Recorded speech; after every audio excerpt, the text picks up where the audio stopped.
Gracias a Miquel y a Nide para la invitación. Estoy muy contenta de estar aquí en Bilbao. Entonces me llamo Yuri y trabajo en el CETIM y voy a hablar un poco de eso más tarde. Y estoy aquí para presentar, ¿no?, el libro que publicamos en francés, pero espero que va a ser traducido en euskera y en español luego, que publicamos y que tiene bastante éxito, porque a causa de la actualidad también, porque es un tema que no está tan estudiado como el tema de la auditoría de la deuda. Bueno, cada año, al mismo tiempo que el Foro de Davos, vosotros conocéis al Foro de Davos, el Foro Económico de Davos. Cada año una coalición de ONG en Suiza entrega un premio que se llama el Premio de la Vergüenza. Y este año, al lado de sociedades transnacionales como Syngenta, Bayer, Gap o Gazprom, la FIFA estaba nominada. Entonces eso era la primera vez y era muy interesante, porque os recuerdo que la FIFA tiene un estatuto, no es una sociedad transnacional, aunque parezca, pero tiene un estatuto de una organización sin ánimo de lucro, ¿no? Entonces era una sorpresa y era muy interesante. Bueno, era una sorpresa, no era tan una sorpresa porque ya, como sabéis, conocéis a todos estos escándalos que tuvieron lugar, por ejemplo, y que siguen teniendo lugar en el Qatar, con las situaciones de esclavitud, que es un horror. También en Sochi, en Rusia, las situaciones de corrupción, de desarrollo del medio ambiente y tal y tal. Entonces no era una sorpresa. Y podemos pensar que el año que viene, por ejemplo, el CEO, no se dice el CEO también, el CEO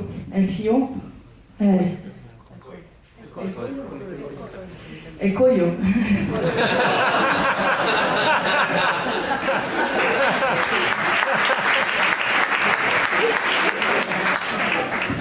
Bueno, el español no es mi lengua.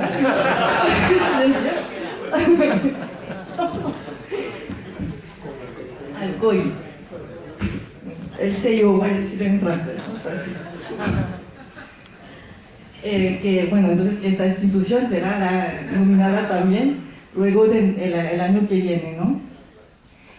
Pero nosotros en el CETIM, detrás de todas estas violaciones de los derechos humanos que son mediatizados, ¿no?, que quisiéramos irnos más adelante y ver cuál era la lógica de fondo que estaba detrás de la organización de estos eventos deportivos.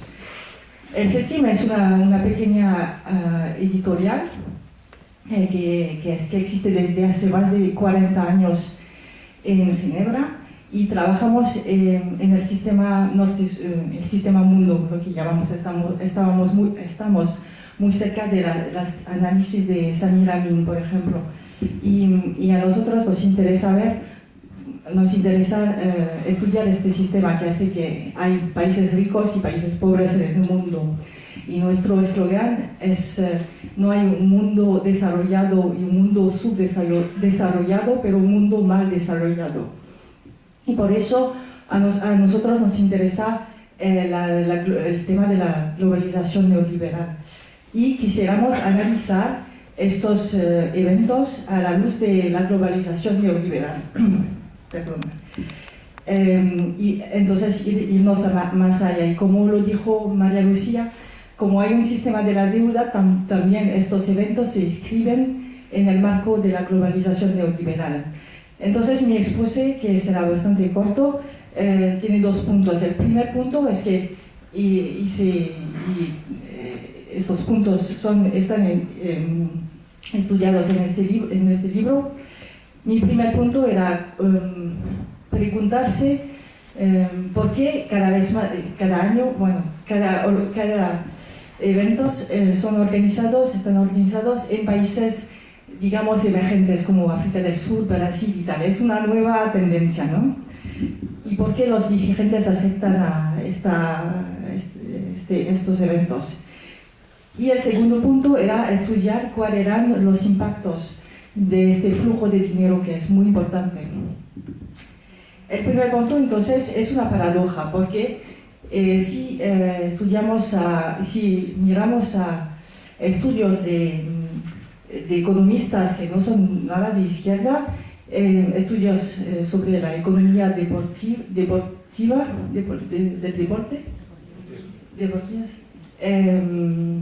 vemos que, según estos estudios, los gastos de estos eventos son cada vez más, en medio, 5 más importantes que el presupuesto.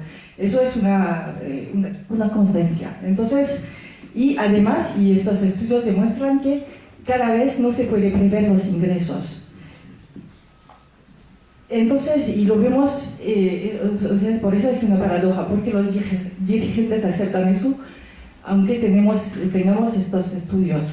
Y lo vemos en el caso de Brasil. Hasta ahora en Brasil se invirtió como 18.000 billones, no, mil millones de dólares en la Copa Mundial de Fútbol. No hablo de los Juegos Olímpicos. Y en estos 18.000 millones, 78% son de origen público. Eso es una mentira. Cuando la FIFA y tal dicen que es una historia del negocio privado y tal. Y además, hasta ahora se han previsto que solamente 6.000 millones de ingresos van a integrar, ¿no?, al país. Entonces hay esta diferencia que es importante. El otro argumento es el turismo. Los dirigentes dicen que sí vamos a organizar estos eventos, que los turistas van a venir y tal, y que el país será más famoso en el mundo y tal y tal. Pero eso tampoco es verdad. Lo demostramos en este libro con un estudio que unas organizaciones de India hicieron después de los Juegos del Commonwealth en 2010. Demuestran que al final el turismo no aumentó. La gente se dice que los precios van a ser muy altos y tal, y que al final no vienen al país. Y además, los turistas que están consumen en el marco de las cadenas, de las grandes cadenas de las transnacionales. O sea que al final el dinero de los turistas que están beneficia poco o marginalmente a la economía nacional. Entonces, ¿por qué aceptan esos dirigentes como Dilma y tal? Bueno, la idea es que quieren captar como lo que llamamos las fuerzas inmateriales de la globalización, las inversiones, los capitales y tal. Y quieren también como ofrecer una competición entre las grandes ciudades que dicen que son de clase mundial, una competición entre ellas, entre Río, entre Pekín, entre no sé qué, entre no sé qué. Y aprovechan de eso para hacer una cierta limpieza social. Es lo que ocurre ahora en Río, por ejemplo, en otros países. Es lo que ocurrió también en Londres en 2012. Entonces, es el segundo punto de mi exposé. ¿Cuáles son los efectos de estos flujos de dinero? Bueno, hay muchos que están explicados en este pequeño libro, pero hasta ahora vamos a hablar de 4 principales. El primer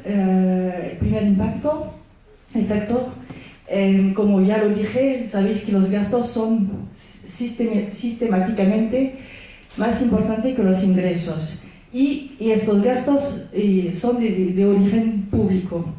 Entonces tenemos la misma consecuencia que María Lucía describió apenas hace poco tiempo, que la misma consecuencia que tuvimos como en la crisis europea con los rescates bancarios, es que se trata de privatizar las ganancias y socializar las pérdidas con la organización de estos eventos deportivos.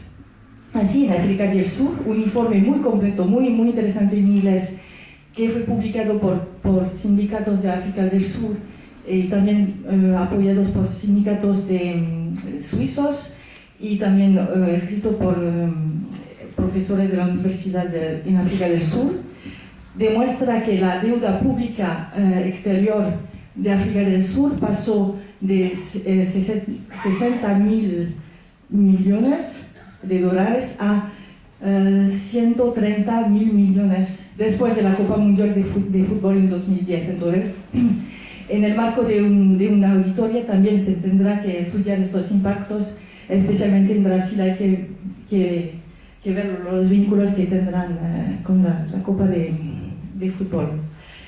El segundo punto es que os van a decir que sí que va a crear empleos. Bueno, según este estudio muy interesante de los sudafricanos, se demuestran que son empleos, sí se han creado, pero son empleos precarios en la mayoría. Y además, en África del Sur, la tasa de empleo aumentó, pero no de manera proporcional al exceso de trabajo. O sea que al final el número de empleo bajó o no aumentó, pero fue la cadencia de trabajo que estaba aumentando y el trabajador estaba cada vez más explotado. El tercer punto con todo este flujo de dinero es la llegada de las transnacionales, que son como la FIFA y el Comité Internacional Organizador de los Juegos Olímpicos, son como los representantes de estas transnacionales.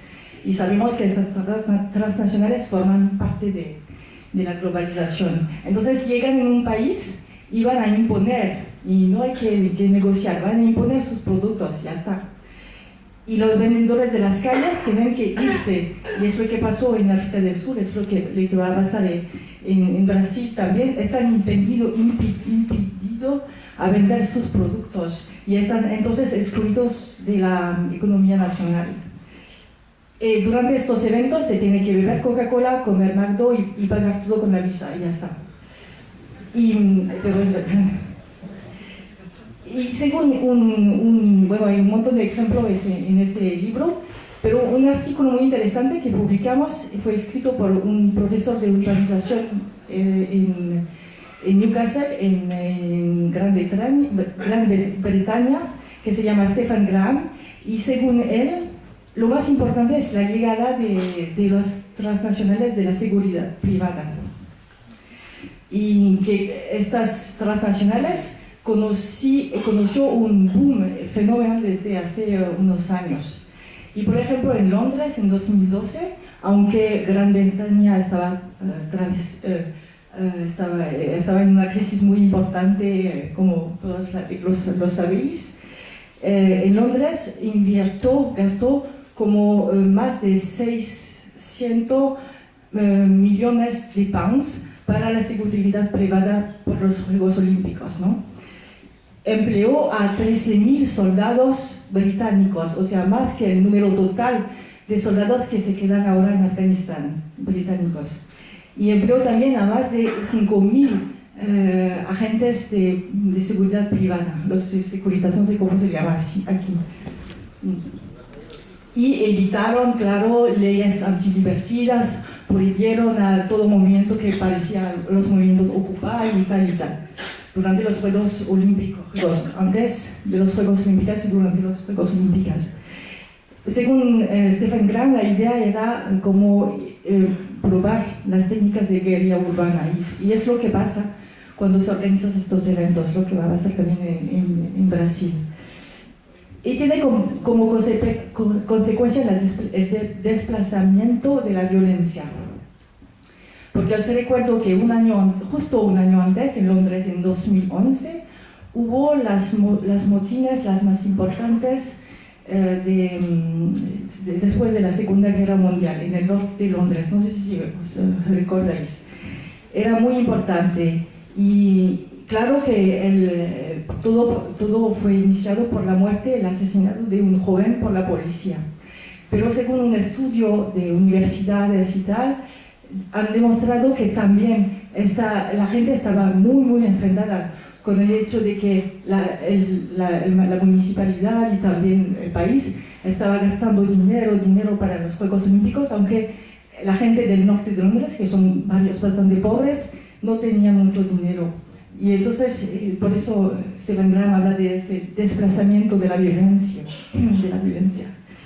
El cuarto punto y el último punto es que con este flujo de dinero tiene como efecto el desposeimiento del Estado, lo que es totalmente conforme a la lógica neoliberal. En África del Sur, por ejemplo, y es muy sorprendente, vimos a Thabo Mbeki, que era el presidente de África del Sur, que era alguien con un pasado muy honoroso, ¿no? Convirtiéndose en un luchador en la ANC, un negociador muy fuerte en la ONU y tal, pero estaba totalmente sometido a lo que la FIFA y las transnacionales estaban exigiendo. La FIFA y las transnacionales exigen a la creación de zonas de excepción y quieren repatriar el dinero sin pagar ningún impuesto y sin tasa de cambio y tal, y todo está aceptado por África del Sur, por Brasil y tal. Eso es un punto muy importante. En conclusión, yo diría que es un panorama muy negativo, pero al final tenemos toda esta emergencia de movimientos sociales, como es en el caso de la deuda, en la auditoría de la deuda. En África del Sur hubo todo un movimiento en la contracultura hip hop de los raperos que se estaban burlando de los raperos que estaban vendiendo Coca-Cola y tal, y eso era nuevo y algo muy importante. También en África del Sur casi cada día durante la Copa Mundial de Fútbol había como 10 o más marchas con 100 o 10 personas, pero cada día había un grupo de personas que estaban protestando, ¿no? También hubo en los Estados Unidos este movimiento ciudadano, y poco se habló de eso, en Chicago, que se llamaba No Chicago Games 2006, para que la municipal de Chicago no presenta su candidatura a los Juegos Olímpicos de 2006. Y funcionó muy bien, a pesar de que Obama con su esposa estaban así apoyando a Chicago y tal. Pero fue un movimiento ciudadano muy importante. Luego tenemos este movimiento otra vez en África del Sur, esta coalición de sindicatos. Era la primera vez que diferentes sindicatos se unieron y también trabajaron en solidaridad con sindicatos suizos, porque os recuerdo que la FIFA, los CIO y también un montón de otras organizaciones deportivas tienen su sede Parque Solidad en Suiza, ¿no? Entonces, por eso estaban trabajando con los suizos para irse a Suiza, intentar hablar con la FIFA y tal. Y estos sindicatos organizaron una campaña en 5 pilares que integraban entonces huelgas, también investigaciones, campañas, sensibilización del público, etc. Y internacionalización de la lucha. Y funcionó bastante bien porque al final mejoraron las condiciones de trabajo en los estadios por los trabajadores y tal, y lograron unir los trabajadores organizados y los trabajadores del sector informal. Y también lo que es muy interesante es que ya hace años ya pensaban en la próxima Copa de Fútbol en Brasil, y estos sindicatos sudafricanos se fueron a Brasil para intentar organizar vínculos con los sindicatos brasileños, organizarse y tal, para pasar el testigo y también compartir la experiencia, y eso es la primera vez, es muy interesante.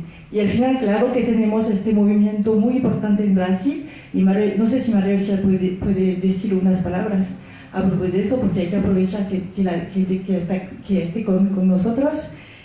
Os recuerdo que en junio de 2013 hubo estas marchas de masa con 2 millones de personas en la calle, y era verdaderamente la primera vez que un pueblo aquí quien le encanta el fútbol y tal, pero que hace el vínculo entre la situación terrible económica y social y este gasto de dinero para eventos deportivos, entre otras cosas. Entonces, por lo que pasa en Brasil nos da mucha esperanza, porque y como este libro, que tampoco tiene un poco de éxito, entonces nos da mucha esperanza porque al final creemos que con la auditoría de la deuda y todo eso, las cosas van a cambiar. Sería eso.